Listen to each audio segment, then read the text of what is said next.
4 months around here, right? And, my background, I grew up as a minister or pastor's son of 3 boys in the family. So I grew up in service to the community and service to the church.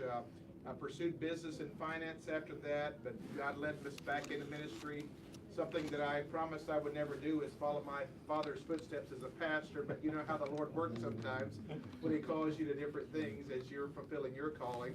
So we did serve that, as David talked about, for 16 years, and then decided to leave there to work in the political arena.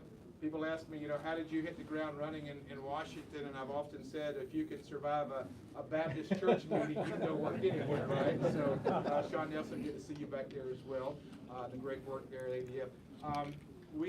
President did call earlier this year and asked me to serve, and it's always interesting when you get a call from the president. You stop what you're doing, even though they say please hold for the President of the United States. It's like, do I have a choice here? What else am I going to be doing? Can I say, hey, can you hit me back in 10 minutes? I'm in the drive-through here or something. I don't know.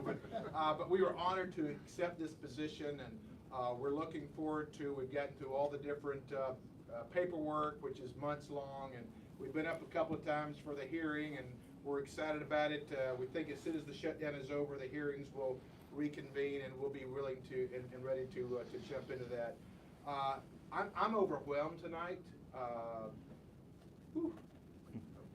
just humbled by meeting so many of you who are here because you feel like God's called you to do this. Not for fame, certainly not for fortune when you're working in nonprofit work, right? As you guys would know. But somewhere along the way, there were things that God allowed to happen in your life, that He put a calling on your life to say, you know what? I'm going to give my life back, speaking up and defending those who are being persecuted. I think we're seeing evil raise its head unlike any other time in my lifetime. And I think for those of us that serve God and serve the Lord, we have a responsibility to engage, to be able to stand up, to be a voice for the voiceless. And we are so excited about that.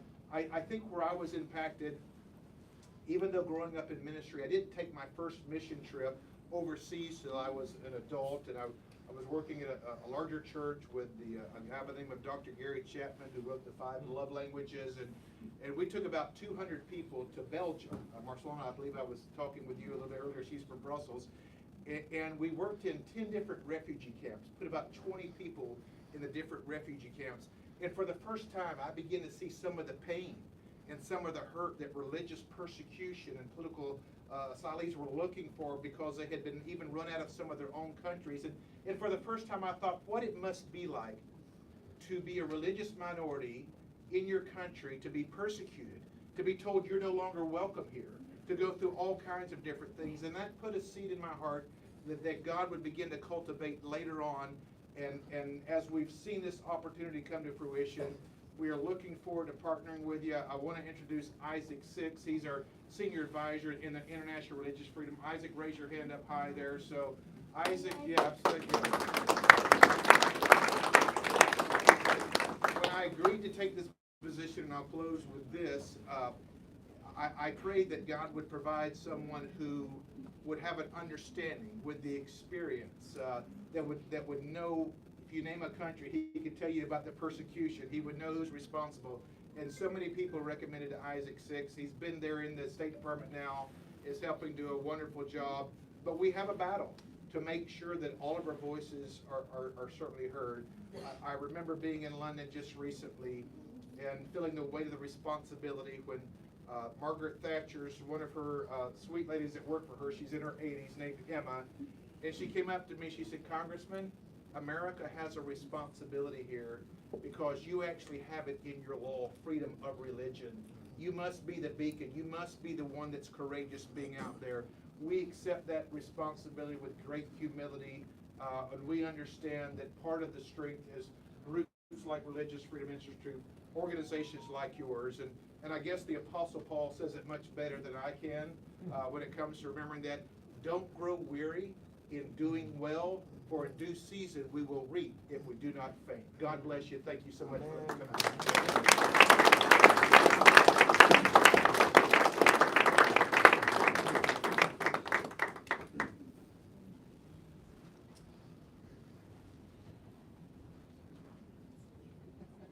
It's an incredible honor to be in this room. We have luminaries in this room. Dr. Shah is here. Tom Farr is here. We have leaders of virtually every community that is threatened around the world here. I saw Sarah Macon walk in the room. Sarah Macon was the first ever senior advisor for international religious freedom in the White House. Served all 4 years, every single day, working for persecuted people around the world.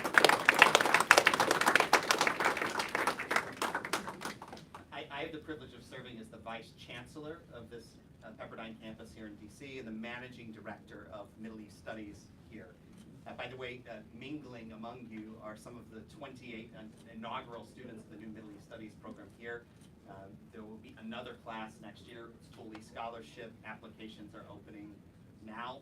It's one part of many pieces of an equation where Pepperdine University intends on serving the religious freedom community around the world. This is an incredible, incredible institution. It's a global institution, not just with campuses in Malibu and here, but in Switzerland, in Italy, in Germany, next year in Argentina, next year in Tokyo, in Japan. And we want to serve you from this building, which is a 15-minute walk to the State Department and a 15-minute walk to the White House. And as Isaac knows, we've been making that walk on many, many occasions. We want this to be the nerve center. We want to make this a place to serve you as we try to make this world a better place for everyone. And at Pepperdine, this is an institution that's not new to religious freedom. It believes, as I believe, I think as all of us believe, and as this incredible ambassador designate believes, that you don't believe in religious freedom at all unless you believe in religious freedom for all. And Pepperdine is not an institution that talks, it's an institution that acts. And the person I have the privilege to bring up to give our salutation this evening is Danny DeWalt. He's the Chief of Staff to the President of Pepperdine, the Senior Vice President for Global Impact. And that global impact has involved, for instance, training the Chief Justices and members of the judiciary across more than a dozen countries on the continent of Africa. This is an institution that trains leaders to change the world, and we're so pleased to host the first reception with our new, soon-to-be new ambassador in partnership with our partner David Trimble and the Religious Freedom Institute. So please welcome Danny DeWalt.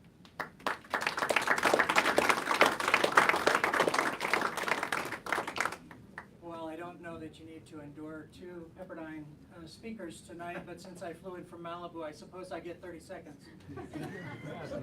Let me begin that by prophetically saying congratulations on your nomination, your appointment, and we'll be praying for your confirmation in the coming weeks. Thank you for saying yes. I think it starts with a yes, and you've said yes, so thank you for your leadership.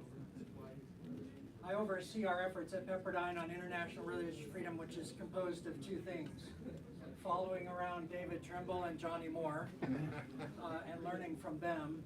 And then, as you've heard tonight, overseeing our work in Africa. I've had the opportunity to meet some of our friends here tonight from Africa who we're partnered with, and for the last 20 years have been getting to know Chief Justices across the continent.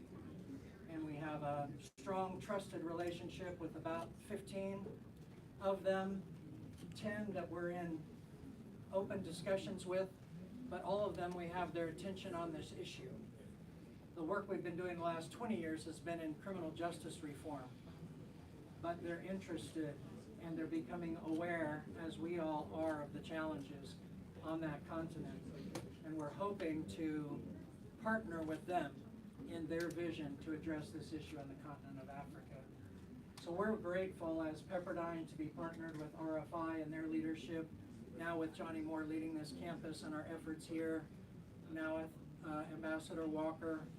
We're just grateful to be a part of the work you guys have been doing forever. We recognize we're new to the team here, but we want to come in and serve and be a part of what you guys have been doing now for decades. So thank you for all of your hard work.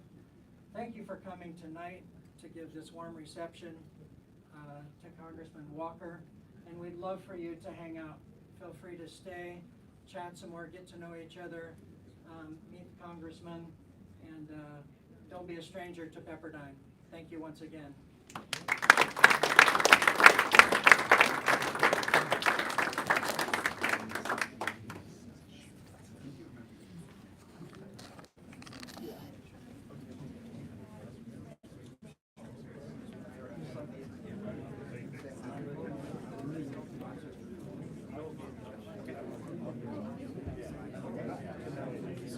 local, and you just came to town For this, yeah. for this.